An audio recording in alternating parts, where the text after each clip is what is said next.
Madhya Pradesh public service commission ने civil services prelims examination 2023 का held 17 दिसंबर 2023 को कराया था और प्रीलिम्स का रिजल्ट 18 जनवरी 2024 को दे दिया गया है। इस वीडियो में हम लोग ऑफिशियल फाइनल आंसर की के थ्रू इस क्वेश्चन पेपर को देखेंगे। जनरल स्टडी पेपर फर्स्ट का हम लोग क्वेश्चन पेपर देख रहे हैं, यह सेट बी है। टोटल यदि हम लोग बात करें, ये ऑफिशियल आंसर की है जो 18 जनवरी 2024 को जब रिजल्ट आया तब इसे जारी किया गया। यहाँ पर जो ये फाइनल आंसर की है, इसमें 5 क्वेश्चन का एक से ज़्यादा ऑप्शन दिया गया है और एक क्वेश्चन को डिलीट किया गया है। जैसे ये सब जो क्वेश्चन है, क्वेश्चन नंबर 10 जो है सेट डी का, इसका 2 आंसर दिया गया है।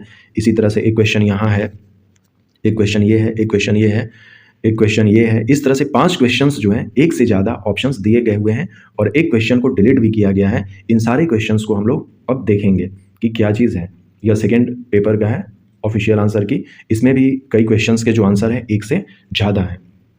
क्वेश्चन नंबर 1 जो है हमारा, साइबर सुरक्षा में एक फायरवॉल का क्या उद्देश्य है? एक नेटवर्क की अनाधिकृत पहुंच को अवरुद्ध करना। क्वेश्चन नंबर 2, इसका जो आंसर है सी और डी दोनों सही है। फ्लिपकार्ट, अलीबाबा, अमेजॉन किसके उदाहरण है? तो मैंने इससे पहले भी बताया था कि इस तरह के क्वेश्चंस जो हैं Madhya Pradesh public service commission में आते रहते हैं, तो इस तरह के क्वेश्चंस के एक से ज़्यादा आंसर हो सकते हैं। तो यहाँ पर इसका फाइनल जो आंसर है, जिस कैंडिडेट ने भी सी लगाया है उसका भी सही है, जिस कैंडिडेट ने ऑप्शन डी को चूज किया है उसका भी फाइनल आंसर सही है। यहाँ पर उसे 2 नंबर मिल जाएंगे। यदि उसने ए और बी को कंसिडर किया है तो उसे 0 नंबर दिए जाएंगे। हम लोग जानते हैं कि अपने Madhya Pradesh public service commission में टोटल 100 क्वेश्चंस पूछे जाते हैं। हर एक क्वेश्चन 2 मार्क्स के होते हैं। इस तरह से 200 मार्क्स पर जो है वो कट ऑफ अपना डिसाइड होता है। और इस बार का जो कट ऑफ है 2023 का, मैंने एक अलग वीडियो में उसको भी बताया है। जनरल कैंडिडेट का जो है मेल और फीमेल दोनों के लिए 162 नंबर गया है कट ऑफ 200 नंबर पर, क्योंकि जो डिलीट क्वेश्चन है उसके भी सबको मार्क्स जो है वो 2 मार्क्स दे दिए गए हैं। अब क्वेश्चन नंबर 3 हम देखते हैं। निम्नलिखित में से कौन सा साइबर हमले का एक प्रकार है जिसमें उपयोगकर्ता को संवेदनशील सूचना को जाहिर करने के लिए छल करना शामिल है? तो ऑप्शन ए करेक्ट आंसर है, फिशिंग हमला।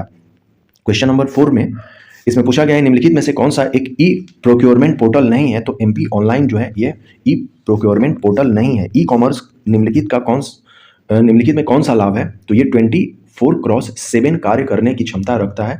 ऑप्शन ए करेक्ट आंसर है। क्वेश्चन नंबर 6 में निम्नलिखित में से कौन सा इंटरनेट कनेक्शन का एक प्रकार है जो टेलीविजन लाइनों का प्रयोग करता है? तो इसका आंसर हो जाएगा DSL। Option A correct answer है।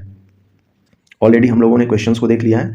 डायरेक्ट अब हम अपने क्वेश्चन नंबर 7 पर आते हैं। क्वेश्चन नंबर 7 में पूछा गया है कि वह प्रक्रिया जिसके द्वारा रिसीवर संदेश के स्रोतों के द्वारा प्रयोग किए गए संकेतों की व्याख्या करता है उसे विसंकेतन कहते हैं। ऑप्शन बी करेक्ट आंसर है। क्वेश्चन नंबर 8, दूसरी पीढ़ी के कंप्यूटरों में कौन से इलेक्ट्रॉनिक उपकरण का प्रयोग किया गया था? तो transistor. Option C correct answer है। कौन सा वेब ब्राउजर नहीं है? तो याहू जो है ये वेब ब्राउजर नहीं है, ये एक तरह का ईमेल है। जिस तरह से जीमेल है उसी तरह से याहू का मेल होता है। तो याहू सर्च इंजन है, जैसे गूगल। थोड़ा सा यहाँ पर समझ लेते हैं। गूगल जो है ये सर्च इंजन है, उसी तरह से याहू जो है ये भी सर्च इंजन है। लेकिन जब हम लोग कहेंगे गूगल क्रोम, तो गूगल क्रोम जो है एक पर्टिकुलर पार्ट है गूगल का जो कि वेब ब्राउजर है, जहां पर हम लोग कोई चीज सर्च कर सकते हैं। तो गूगल क्रोम एक वेब ब्राउजर है जबकि गूगल सर्च इंजन है। उसी तरह से इंटरनेट एक्सप्लोरर और मोजिला फायरफॉक्स जो है ये सब जो है वेब ब्राउजर है। और याहू जो है जिस तरह से गूगल है उसी तरह से याहू है। याहू एक सर्च इंजन है। अब याहू के अलग अलग प्रोडक्ट हो सकते हैं। चैट जीपीटी ओपन AI ने इसे बनाया है। ऑप्शन बी करेक्ट आंसर है। क्वेश्चन नंबर 11, कौन सा सुमेलित नहीं है? तो केंद्रीय भारतीय भाषा संस्थान मुंबई में नहीं है। इसका सही आंसर हो जाएगा निम्नलिखित में से किसको विज्ञान और इंजीनियरिंग के क्षेत्र में पद्म विभूषण 2023 प्रदान किया गया है? तो Srinivasan Vardhan. Option C correct answer है। इसका सही आंसर ऑप्शन डी हो जाएगा। निम्नलिखित में से टोक्यो ओलंपिक 2020 में भारतीय हॉकी टीम में शामिल रही? तो इसमें सुशीला चानू, मोनिका और वंदना कटारिया तीनों इसके सही आंसर हो जाएंगे। इस क्वेश्चन का आंसर जो है इससे पहले भी गलत बताया गया था। जयपुर इसका सही आंसर नहीं है, इसका सही आंसर दिल्ली होगा। यहाँ पर पूछा गया है कि amateur kabaddi federation of India का मुख्यालय कहाँ है? तो ये उसका एड्रेस है ग्रेटर कैलाश में है, न्यू दिल्ली में। इसलिए इसका सही आंसर फाइनल आंसर की में Madhya Pradesh public service commission के द्वारा दिल्ली को माना गया है। जयपुर इसका सही आंसर नहीं है, इसलिए इसका सही answer option D correct answer है। क्वेश्चन नंबर 14 का, मेजर ध्यानचंद खेल रत्न जो है 2022 शरद कमल को दिया गया है और अभी 2023 के लिए मैंने उस पर एक वीडियो बना दिया है। दोनों जो बैडमिंटन के प्लेयर हैं उनको दिया गया है, तो आप इसको देख सकते हैं। ये काफ़ी इंपॉर्टेंट है अगले एग्जामिनेशन के लिए। नेक्स्ट क्वेश्चन नंबर 16 जो है, भारत ने अपना पहला एक दिवसीय अंतर्राष्ट्रीय क्रिकेट मैच किस देश के साथ, तो इंग्लैंड के साथ, और कब खेला था, तो 1974 में 21 जून को हम लोग अंतर्राष्ट्रीय योग दिवस मनाते हैं और ये 2015 से स्टार्ट किया गया है। ऑप्शन बी करेक्ट आंसर हो जाएगा। सेंट्रल बैंकिंग अवार्ड 2023 में गवर्नर ऑफ द ईयर पुरस्कार किस देश के सेंट्रल बैंक के गवर्नर को प्रदान किया गया था, तो Bharat. Option D correct answer है इसमें। प्रथम भारतीय महिला सैनिक स्काई डाइवर कौन है, तो सही आंसर मंजू इसका हो जाएगा। निम्नलिखित में से किस उद्योगपति को भारत का इस्पात पुरुष कहा जाता है, जमशेद जे ईरानी को भारत का इस्पात पुरुष कहा जाता है। क्वेश्चन नंबर 21, चित्रकूट धार्मिक स्थल को किस एक अन्य नाम से भी जाना जाता है, तो Brahmapuri. Option C correct answer है। मुकुल किसकी प्रसिद्ध साहित्यिक रचना है, तो सुभद्रा कुमारी चौहान जी का है। ऐतिहासिक मतंगेश्वर मंदिर कहाँ है, तो खजुराहो में है। दीवार पर मिट्टी से बनाई जाने वाली नोह डोरा अलंकरण किस जनजाति की विशेषता है, तो गौंड जनजाति। ऑप्शन डी करेक्ट आंसर है।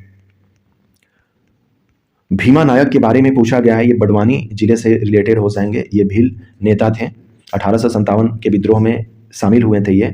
तो यहाँ पर यही पूछा गया है कि भीमा नायक का संबंध जो है किस रियासत से था, तो Barwani. Option B correct answer है। जनजातीय नेता सीताराम कंवर और रघुनाथ सिंह मंडलोई भिलाला अंग्रेज विरोधी क्रांति में कब शामिल हुए थे, तो ये 1857 की क्रांति में थे। क्वेश्चन नंबर 27, सागर के आंचलिक क्षेत्रों में दीपावली के अवसर पर कौन सा लोक नृत्य प्रचलित है, तो मौनी नृत्य। ऑप्शन ए करेक्ट आंसर है।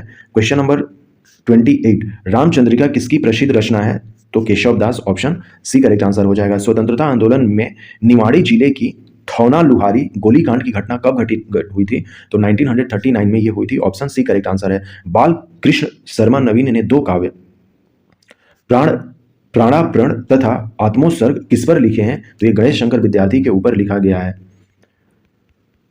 नेक्स्ट क्वेश्चन नंबर 31, अब जैसे क्वेश्चन नंबर 31 का दोनों दिया गया है, ग्रीन मफलर जो है प्रदूषण किससे संबंधित है, तो वायु और ध्वनि दोनों से हो जाएगा। ऑप्शन सी इसका फाइनल आंसर की में दिया गया है। पारिस्थितिकी तंत्र में ऊर्जा का प्रवाह निम्न से उच्च पोषण स्तर पर जाने से कम होता है, इसे निम्नलिखित द्वारा समझा जा सकता है, तो इसे थर्मोडायनेमिक्स का जो सेकंड लॉ है उसके द्वारा हम लोग समझ सकते हैं। ऑप्शन बी करेक्ट आंसर है। क्वेश्चन नंबर 33 का भी दोनों आंसर दिया गया है, ऑप्शन ए और ऑप्शन सी। हड्डियों का निर्माण और हड्डियों का टूटना, ऑस्टियोक्लास्ट निम्नलिखित में से किससे संबंधित है, तो ऑस्टियोक्लास्ट जो है ये हड्डी निर्माण और हड्डी टूटने दोनों से रिलेटेड है। तो ऑप्शन ए और सी इसका सही आंसर हो जाएगा। बोथ करेक्ट आंसर है क्वेश्चन नंबर 33 के। इस तरह के 5 क्वेश्चन है जिनके की एक से ज्यादा आंसर सही है। क्वेश्चन नंबर 34, 2024 का अंतर्राष्ट्रीय कैमेलिड उष्णगण वर्ष किसने घोषित किया है, तो यूएन ने किया है। कैमेलिड का मतलब है ऊंटों के लिए, तो ऊंटों के लिए 2024 का जो वर्ष है वो घोषित किया गया है, तो ये काफी इंपॉर्टेंट अपडेट है। और 2023 जो था यूएन का, ये मिलेट ईयर था, इंटरनेशनल मिलेट ईयर। उसी तरह से अंतर्राष्ट्रीय कैमिलेट वर्ष जो है यूएनए के द्वारा घोषित किया जाता है, ये 2024 हम लोग सेलिब्रेट करेंगे, जिस तरह से 2023 को हम लोगों ने मिलेट वर्ष मनाया। निम्नलिखित में से कौन सा कृषि पद्धति का सही क्रम है, क्रोनोलॉजी रखना है, तो सबसे पहले मिट्टी को तैयार करना है, फिर बुआई होगी, फिर उसमें सिंचाई होगी जो फसल है, फिर उसकी हम कटाई करेंगे। ऑप्शन बी करेक्ट आंसर है। हॉट स्पॉट नहीं है, तो नारो हिल्स जो है ये हॉट स्पॉट नहीं है, जबकि भारत में हिमालय, सुंडालैंड और पश्चिमी घाट ये हॉट स्पॉट के अंतर्गत आते हैं। क्वेश्चन नंबर 37, इसका भी सही आंसर ऑप्शन बी और डी दोनों हो जाएगा। बोथ को किया गया है कि निम्नलिखित में से कौन सा भारत सरकार का राष्ट्रीय पोषण कार्यक्रम नहीं है, तो इसमें फ्लोरोसिस की रोकथाम और नियंत्रण के लिए राष्ट्रीय कार्यक्रम ये भी नहीं है, और राष्ट्रीय मौखिक स्वास्थ्य कार्यक्रम ये भी नहीं है, तो ऑप्शन बी और डी दोनों इसका सही हो गया। क्वेश्चन नंबर 38, निम्नलिखित में से कौन सा सबसे स्थिर पारिस्थितिकी तंत्र है, तो समुद्री जो है मैरीन इकोसिस्टम जो है वो सबसे स्टेबल माना जाता है, तो ऑप्शन सी इसका करेक्ट आंसर हो जाएगा। क्वेश्चन नंबर 39, निम्नलिखित में से कौन सा जैव निम्नीकरण बायोडिग्रेडेबल प्रदूषक नहीं है, तो कीटनाशक।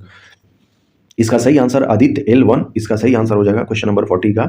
क्वेश्चन नंबर 41, महाराष्ट्र में गणेशोत्सव जो है प्रारंभ किया गया था बाल गंगाधर तिलक के द्वारा। राष्ट्रीय आंदोलन के प्रथम चरण में कांग्रेस की निम्न में से कौन सी मांग नहीं थी, तो इसका सही आंसर है कार्यपालिका एवं न्यायपालिका का एकीकरण। क्वेश्चन नंबर 43, निम्नलिखित में से किसके द्वारा प्रथम बार पाकिस्तान शब्द का प्रयोग किया गया था, तो चौधरी रहमत अली के द्वारा। 1933 में इन्होंने एक पंपलेट लिखा था जिसका नाम था now or never, okay, we are live or Paris forever शीर्षक से एक पुस्तिका इन्होंने लिखा था जिसमें पाकिस्तान शब्द को इन्होंने दिया था, तो रहमत अली सही आंसर हो जाएंगे 1933 में। ये भी क्वेश्चन पूछा गया था कई बार कि नाउ और नेवर जो है किसके द्वारा लिखी गई है, तो ये रहमत अली के द्वारा लिखी गई है। क्वेश्चन नंबर 44, निम्नलिखित में से किस वर्ष नादिर शाह ने भारत पर आक्रमण किया था? तो 1739। और इस समय दिल्ली का जो शासक था वो था मोहम्मद शाह रंगीला। मोहम्मद शाह था, जिसको कि रंगीला उपनाम से भी जाना जाता है। क्वेश्चन नंबर 45, शकों पर विजयोपरांत चंद्रगुप्त द्वितीय ने निम्न में से किस धातु के सिक्के प्रचलित किए थे? तो चांदी, ऑप्शन बी करेक्ट आंसर है। निम्नलिखित में से किस वर्ष लॉर्ड विलियम बेंटिक द्वारा प्रेस स्वतंत्रता प्रदान की गई थी? तो 1835 में।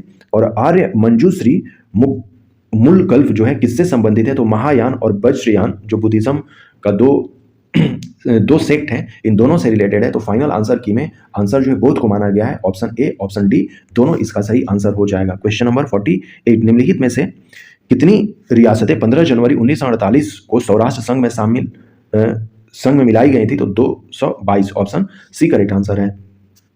वर्ष 1948 में बुंदेलखंड एवं बघेलखंड को जोड़कर कौन सा प्रदेश अस्तित्व में आया था? तो विंध्य प्रदेश, ऑप्शन बी करेक्ट आंसर है। किस अधिवेशन में कांग्रेस नरम एवं गरम दलों में विभाजित हो गया? तो सूरत का जो अधिवेशन था 1907 में, उसमें 2 दलों में विभाजित हो गया Congress. Option B correct answer हो जाएगा। क्वेश्चन नंबर 51 को फाइनली डिलीट कर दिया गया है कि निम्नलिखित में से कौन सा अधिकार राष्ट्रीय मानवाधिकार आयोग के दायरे में नहीं आता है? इस क्वेश्चन को डिलीट कर दिया गया है। क्वेश्चन नंबर 52, राष्ट्रीय अनुसूचित जनजाति आयोग के अध्यक्ष और उपाध्यक्ष के अतिरिक्त सदस्यों की कुल संख्या 3 होती है। टोटल जो है वो 5 हो जाते हैं, एक अध्यक्ष एक उपाध्यक्ष। तो इनके अतिरिक्त पूछा जा रहा सदस्य, तो सदस्य 3 हो जाएंगे, 3 + 2 इस तरह से हमें देखने को मिलते हैं। तो इसका सही answer option C correct answer होगा। राष्ट्रीय हरित अधिकरण जो है ये 2010 के एक्ट के द्वारा 2010 में ही इसकी स्थापना हुई थी और इसका जो हेडक्वार्टर है वो नई दिल्ली में है। क्वेश्चन नंबर 54, भारत के नियंत्रक एवं महालेखा परीक्षक अधिकतम कितने वर्षों के लिए अपना पद धारण कर सकते हैं? तो 6 वर्ष या अपने उम्र का 65 ईयर। क्वेश्चन नंबर 55, सिविल सेवा परीक्षा की समीक्षा है तो संघ लोक सेवा आयोग ने जुलाई 2000 में किसकी अध्यक्षता में एक समिति गठन किया था? तो ये प्रोफेसर योगेंद्र कुमार अलग। ऑप्शन डी करेक्ट आंसर है। क्वेश्चन नंबर 56, 12वें वित्त आयोग का अध्यक्ष जो है ये DC रंगराजन, इसके सही आंसर हो जाएंगे। क्वेश्चन नंबर YD रेड्डी जो है ये 14वें के थे और 15वें के जो है इनके सिंह अभी हैं और 16वां गठित हो गया है। अरविंद पनगड़िया जो है इसके बनाए गए हैं अध्यक्ष। क्वेश्चन नंबर 57, राष्ट्रीय महिला आयोग के कार्य निर्दिष्ट कीजिए। तो राष्ट्रीय महिला आयोग अधिनियम 1990 की धारा 10 में कहा गया है। क्वेश्चन नंबर 58, निम्नलिखित में भारतीय संविधान का कौन सा अनुच्छेद लोक सेवा आयोगों के व्यय से संबंधित है? लोक सेवा आयोग जो है वो व्यय किस अनुच्छेद के अकॉर्डिंग कर सकते हैं? तो article 322, option C correct answer है। योजना आयोग के स्थान पर नीति आयोग जो है 1 जनवरी 2015 को अस्तित्व में आई थी और इसके जो सबसे पहले नीति आयोग के जो अध्यक्ष होते हैं वो प्राइम मिनिस्टर होते हैं और उपाध्यक्ष जो है, प्रथम उपाध्यक्ष जो थे नीति आयोग के 1 जनवरी 2015 को अरविंद पनगड़िया को ही बनाया गया था और ये अभी 16वें वित्त आयोग के भी चेयरमैन बनाए गए हैं अध्यक्ष। क्वेश्चन नंबर 60, खाद्य संरक्षण आयोग निम्नलिखित में से किस अधिनियम के अंतर्गत स्थापित एक वैधानिक निकाय है? तो ऑप्शन ए करेक्ट आंसर हो जाएगा, राष्ट्रीय खाद्य सुरक्षा अधिनियम 2013। क्वेश्चन नंबर 61, 1980 में भारत में कितने बैंकों का राष्ट्रीयकरण हुआ था? तो यहाँ पर 6 बैंकों का हुआ था 1980 में और 1969 में 14 बैंकों का हुआ था। भारतीय लघु उद्योग सिडबी की स्थापना अप्रैल 1990 में हुई थी। नाबार्ड की स्थापना 12 जुलाई 1982 को हुई थी। इस तरह के क्वेश्चंस पूछे जाते हैं नाबार्ड वगैरह से, स्थापना उसके।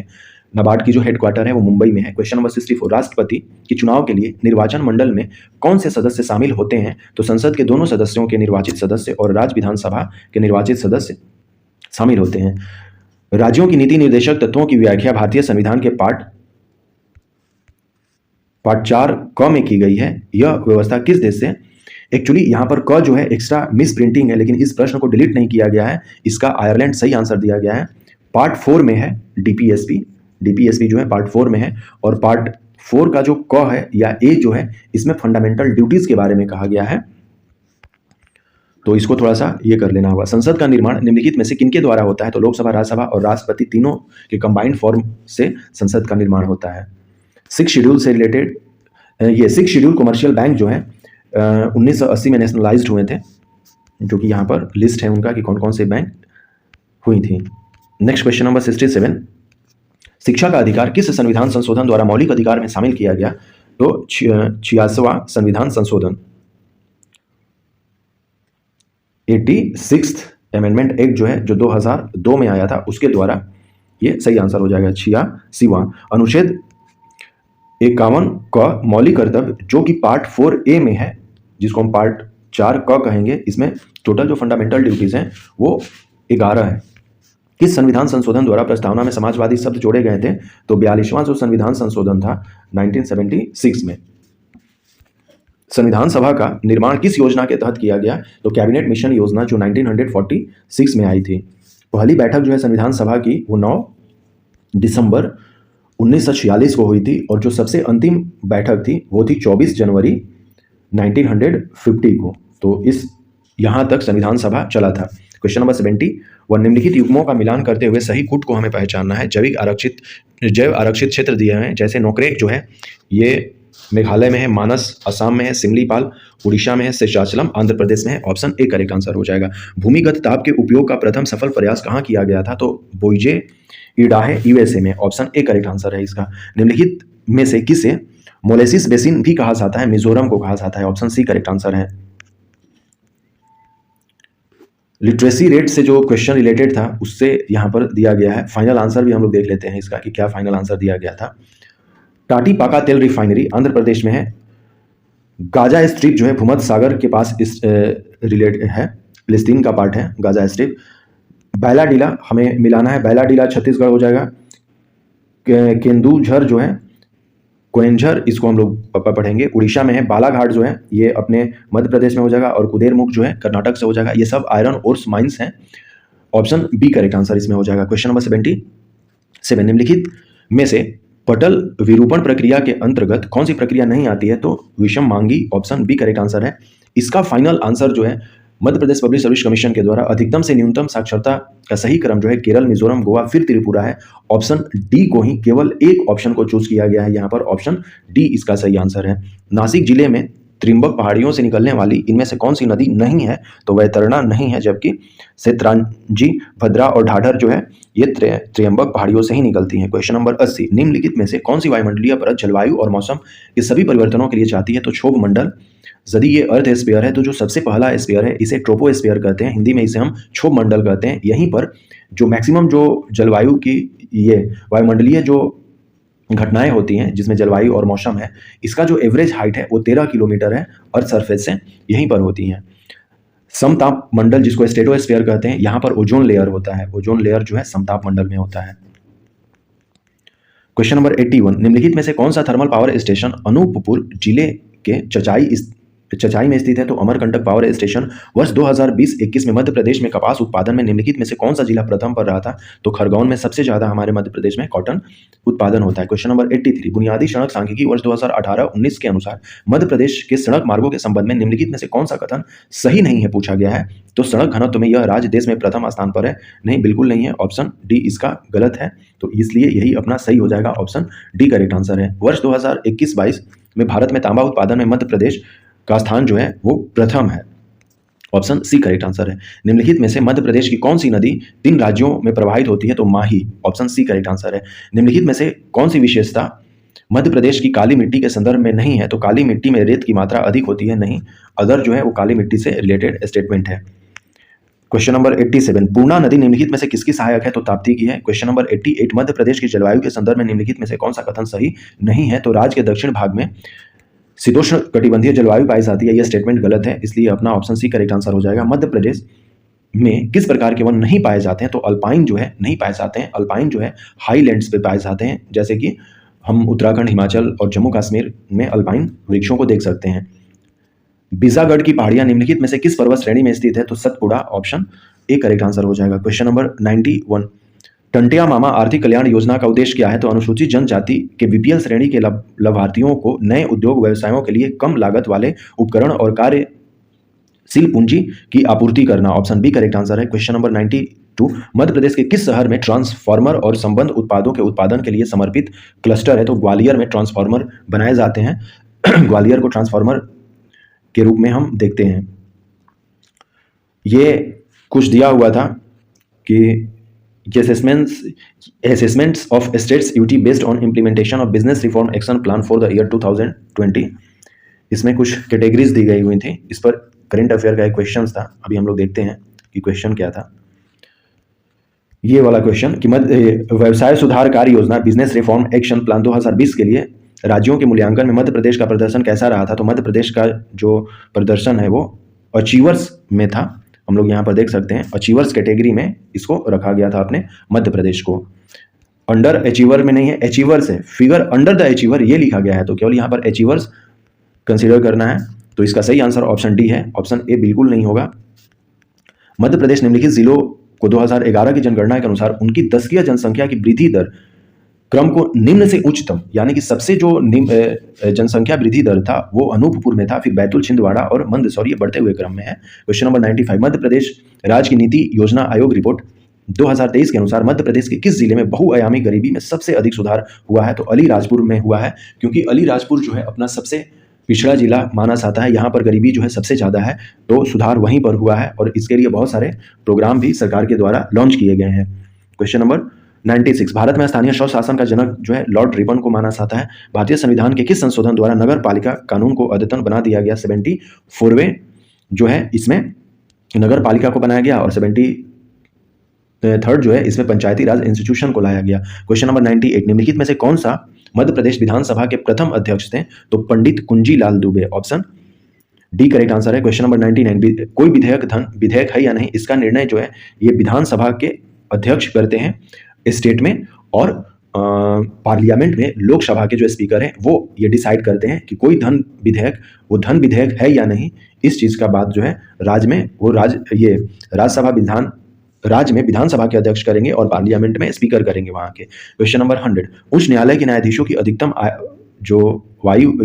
आयु है, उच्च न्यायालय के बारे में पूछा गया है, तो ये 62 वर्ष इसका सही आंसर है। उच्च न्यायालय के न्यायाधीशों की अधिकतम आयु जो है कितनी हो सकती है? तो 62 हो सकती है, 6 वर्ष या 62। और जो सुप्रीम कोर्ट है वहां पर जो अधिकतम